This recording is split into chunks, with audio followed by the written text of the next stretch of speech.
Good morning and welcome to Rising Friday. The January 6th Commission had its season opener last night. We're going to talk about that in a moment. But Emily, you were on the border recently doing some reporting.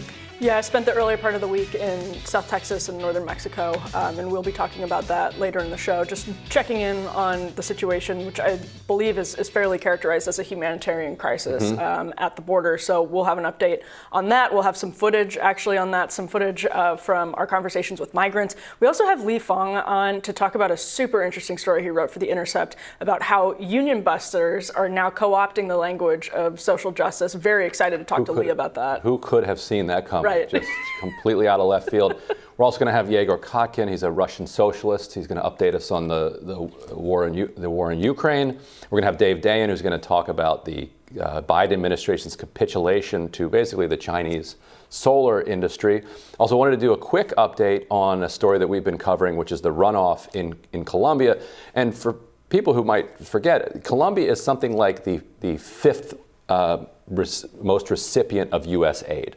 So this is one of our strongest client states around the world, and it pits a former rebel against a Trump-like figure in Colombia in the runoff. And the Trump-like figure, Rodolfo Hernandez, recently gave an interview with the Washington Post, and I wanted to make sure nobody missed this. Absolutely just delightful comments from him. He said he referred to his supporters as, quote, messianic, and then said that they're brainwashed, just like the hijackers of September 11, 2001. And he was asked, are you comparing your supporters to terrorists? Isn't that a bit problematic? And he said, no, I'm not comparing them. What I'm comparing is that after you get into that state, you don't change your position. You don't change it. So, yes, he is comparing them. No, he's not comparing. He's complimenting. He's complimenting them. It's very, and as you were pointing out, this is very Fifth Avenue. Shoot somebody on Fifth Avenue energy. I could shoot somebody in the middle of Fifth Avenue. And, it is interesting because I think what populist movements tap into is often that is something that is so personal for people, and I feel like that's what he's describing in these, like in this really, I think, inartful and bizarre language. But it's true that because people have been disenfranchised by so many different powers around the world, especially in our hemisphere, and these regions in particular right now, people are going to latch on to leaders with fervor, and that creates all kinds of new challenges politically. And this was his race to lose. Like, he was on track to win this thing. He may now end up blowing this. It's next Sunday, not this Sunday, but next Sunday is the election. It wouldn't quite be like having somebody from the Palestinian Authority win an Israeli prime minister election, but it's somewhere in that ballpark if you had this kind of a shakeup down there. But speaking of Trump-like figures, we've got Trump himself. This was played last night during the January 6th hearings. I hope Mike is going to do the right thing. I hope so. I hope so. Because if Mike Pence does the right thing, we win the election. All Vice President Pence has to do is send it back to the states to recertify, and we become president, and you are the happiest people. Mike Pence is going to have to come through for us, and if he doesn't, that will be a sad day for our country, because you'll never take back our country with weakness. You have to show strength, and you have to be strong.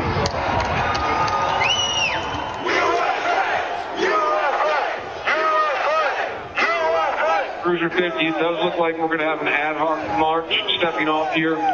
There's a crowd surge heading east. We love Trump! We love Trump! We love Trump! We love Trump! We love Trump! We love Trump! We love Trump! Mike Pence, I hope you're going to stand up for the good of our Constitution and for the good of our country. And if you're not, I'm going to be very disappointed in you. I will tell you right now.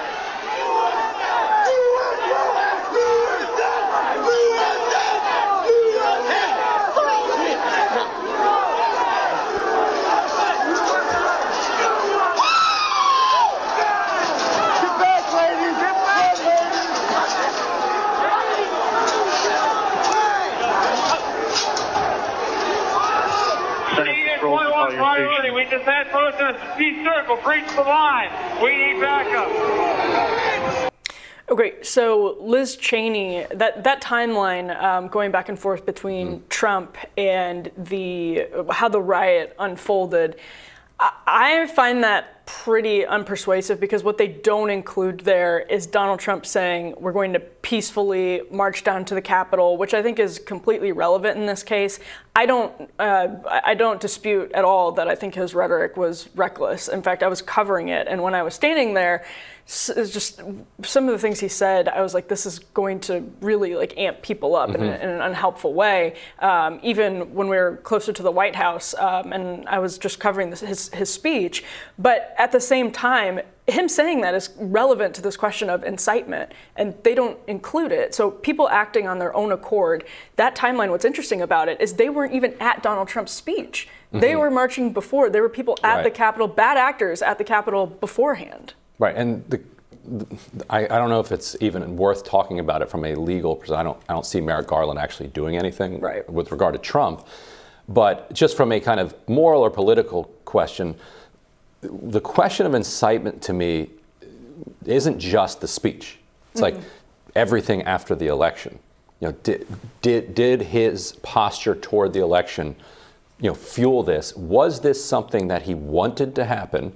Was it part of their plan, this like Green Bay sweep, where they're gonna pressure Congress to kick the certification back to the states, and then they're gonna have their Republican states kick back electors that nominate Trump?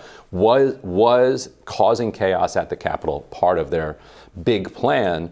And if it wasn't, did they do anything to try to stop it? And that on the flip side is key, because it shows whether or not Trump wanted this to happen.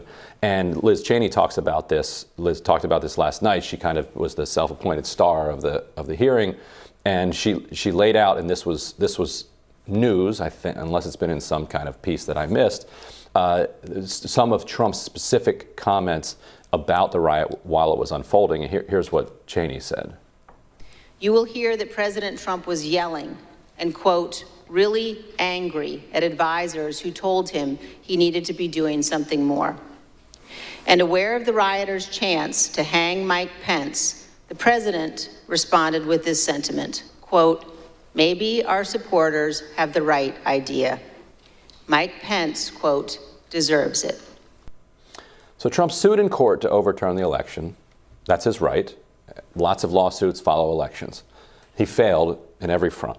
Every state, every federal court threw out his challenge.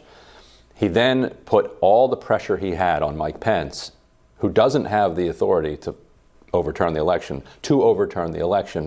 up to and including supporting this mob. So that, to me, is what makes this a real coup attempt. But how did he support the mob? By having the power to have them stand down and not using that power.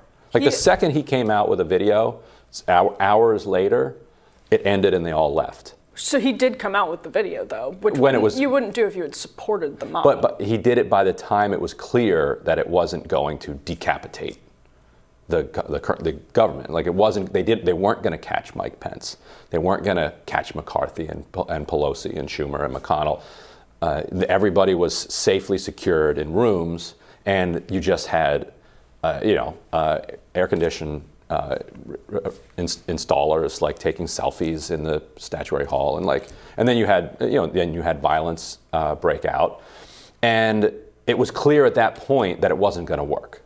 So that's why I think that the fact that he finally did tell them to stand down isn't exonerating of whether he wanted this to happen. Yeah, well, and for the sake of YouTube, we can say the election was not stolen, and even Attorney General Bill Barr, in his deposition, referred to claims that it was as BS. I think you can sort of have a conversation about different dark money that went into the election and all of that, but no, what Donald Trump was claiming is simply was not true, and that to me has always been the problem here. It's that I remember thinking at the time, if I thought somebody was stealing an election out from under my nose and everybody I trust was telling me, because like what Donald Trump did was say, rightfully, every single authority is wrong. And that's true. It's absolutely true. So when you destroy trust in the other authorities and people put their trust in you, and you're saying that an election is being stolen from under your nose in the halls of a building right down the street,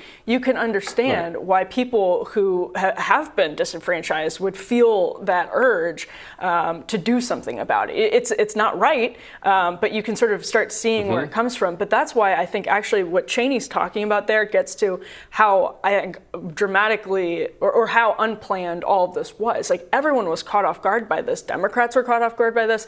Trump was caught off guard by this. If you're looking at the internal communications that the January 6th committee, text messages, et cetera, their subpoena power has been so wildly overused. But all of the things that have come out have shown, from my perspective, that everybody was completely caught off guard and recognized, and even Trump saying, well, maybe they have the right idea. It's just him being flippant in the moment, and there's no defense, obviously, for saying anybody should hang the vice president, but you can see how they're just like reacting. And I don't think I guess what I don't understand is how there would be a conspiracy or Trump, in Trump's mind, that he could foment unrest, physical violence, and everything by telling people to be peaceful and to assemble peacefully. That disconnect for me is really hard to square.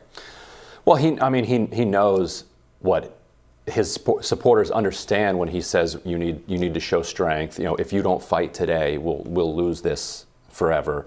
A key question to me, and it sounds like the committee is going to try to get into this, is who in Trump's circle was in communication with the Oath Keepers and the Proud Boys? Because as the committee showed last night, they were kind of instrumental in the breach of the Capitol. And is there any connection between a lack of security and those connections? Because if there is, then you're like, okay, this clearly was some type of coordinated thing. Because if you have enough people in a crowd that are kind of organized, 200, 300 Proud Boys or whatever, that's enough to kind of change the tenor of a crowd. And if you stepped back and you saw this in another country, if you had a leader saying that the election was stolen, having a big rally of all of his supporters with his most extreme kind of paramilitary forces there, this is because that's what we would refer to them if they were in other countries, and then those paramilitary forces lead a mob to storm the Capitol, nobody would be saying, well, can we really call this an insurrection? We'd be like, one more coup attempt in this banana republic of another country. But when it happens here, we're like, maybe these are people who were acting completely independently and Trump didn't know this was going to happen. I think part of it is that people, even with the light security that was there that day, I think a lot of people assumed that the Capitol was impenetrable. Yes, that's 100% true. Yeah. People were shocked that they were getting in, and that's another frustrating thing. The footage that was used last night was a couple of minutes, but we know they have tens of thousands of hours of video footage, and this is the huge point to me. It's that they purged the committee. Like, Nancy Pelosi wouldn't let people who were pro-Trump voices on the committee. Okay, fine. I think that's really wrong, but it's weird. Didn't McCarthy do the same thing? Wouldn't participate in it or something? Well, so Jim Banks and I think Jim Jordan were appointed, and Pelosi rejected. Oh, that's right. That's right. Yeah, Kinzinger. But the point is, I'm really curious, and January 6th to me, I actually think I'm happy to have investigations about January 6th, even though I think this is cynical and a distraction, because it was a stunning security failure. Yeah. Then I want to know, there were people who were actually just being let in, and maybe that was part of a crowd control strategy, right? Like, if you let people in, they're not going to try to bust down the doors. Right. But there's still so much we don't know about the security situation, and they're not getting to the bottom of it. And speaking of Banana Republic coups, this is just keeping all of that dissenting information out of this, which is exactly what they're going to do, is just completely unhelpful. And we know, because the New York Times reported, Democrats who hired the former president of ABC News to literally produce this are using this as part of a midterm strategy. Gas prices are just like a penny shy of being $5 a gallon. Consumer prices are up. This is we're possibly heading towards a recession. Everything's in a really bad shape. And we basically know what Donald Trump said on January 6th. We know what he said. We know what he did. It was wrong at the time. It continues to be wrong now. Having a show trial in primetime throughout the summer, well, you may uncover a couple more interesting details about it, and you may, engross the country in some sort of true crime narrative. And some of the stuff reasonably is of interest because there was a security failure on January 6th. We know what Donald Trump said. I guess I just don't see if there's any, I don't understand what fundamentally new information that is as important as Democrats are spending so much of their time on right now could justify it. I think, and I kind of have a foot in both camps here. I think that there is some cynicism to it. I think that it is an attempt by Democrats to distract from some of the more material problems that people are facing.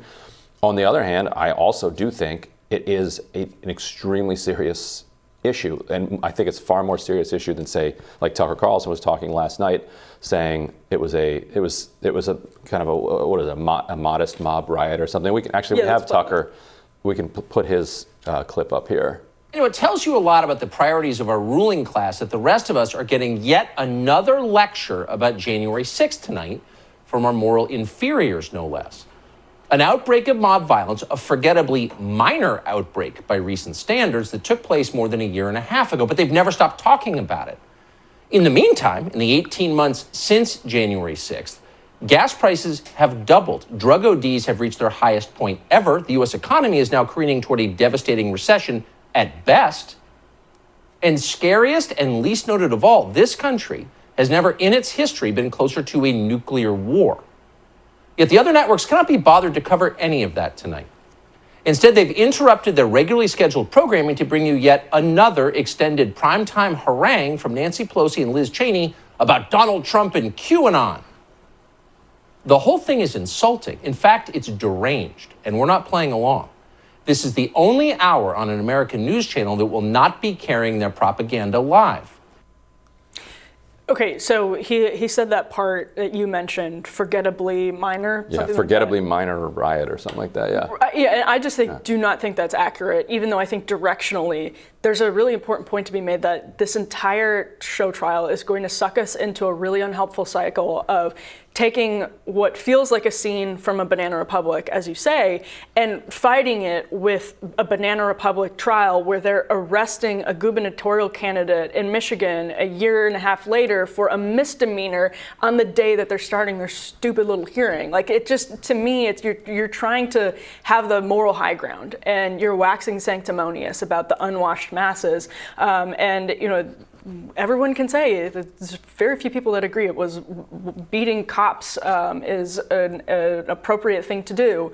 But at the same time, it's also not appropriate to come up with this committee that has no dissenting voices, has wildly overreached their subpoena power. Like, speaking of breaking norms, what they're doing with their subpoena power is breaking norms. What they're doing with the FBI is breaking norms. So I guess I just find this entire cycle to be really frustrating and depressing. Yeah, I would have rather had the Department of Justice investigating this and actually, well, I mean, which they are. They're prosecuting some Proud Boys and maybe some Oath Keepers. But some of the people who are involved in this to say that no, the peaceful transfer of power has been something that the American experiment has kind of brought onto the face of the earth, and brought it on in real fits and starts. Like 1800 was the first. They called it the Revolution of 1800 because that was the first actual transfer of power because Washington's party lost to Jefferson's party, and Washington's party was like, we don't actually want to have Jefferson in office. Like, this is terrible. This is wrong. We don't want that. He doesn't deserve it. And they actually tried to maneuver to make Burr the president because they thought Burr was this like cipher that they could then kind of bribe and have be their guy. And it went something like 30 some rounds of votes in the House of Representatives, and finally Hamilton weirdly was the one who was like, no, I hate Jefferson, but like he won. Right. Like, put him in there, but you continued to have 1824 with the corrupt bargain, 1876 where they trade the presidency for Reconstruction, 1960 where Democrats steal it from Republicans, 2000 Republicans steal it from Democrats. So it has never been somebody just rules that this is the winner, and it just happens. However, culturally, we have accepted that we're not going to use violence around elections. Absolutely. That we're going to do this nonviolently, we're going to do this peacefully. And it seems like a huge swath of the Republican Party is not necessarily supportive of that idea anymore, that they are convinced that they cannot lose. The only way they can lose is if Democrats cheat. Therefore, if they lose, they have to take any means necessary to save their country. Well, I just don't agree with the idea that there's evidence a huge swath of the Republican Party supports that. And I think it's true because, I mean, actually January 6th is a great illustration of the evidence against that, because there were tens of thousands of people there, and the people who were actually committing violence were it was a drop in the bucket compared to the actual, the actual crowd there. And that was, that was the Trump base, not just like your average Republican voter, your suburban soccer mom. Like, those are the hardcore Trump base, and even among them, it was like you were saying, like probably a couple of hundred. I hope that's true, and maybe it's paranoia on the center left, where they keep saying that was a dry run. That now they're putting in place these secretaries of state and these other professionals who are going to make sure that this doesn't fail the next time around. I hope that's just paranoia on the part of the center left, and that there are enough elements of the right that they can suppress that kind of tendency. Yeah, I mean, I think we can all hope that.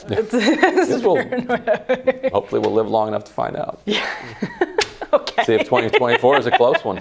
Let's see. All right. Well, we will continue following this story, and we'll tell you what's on our radars next.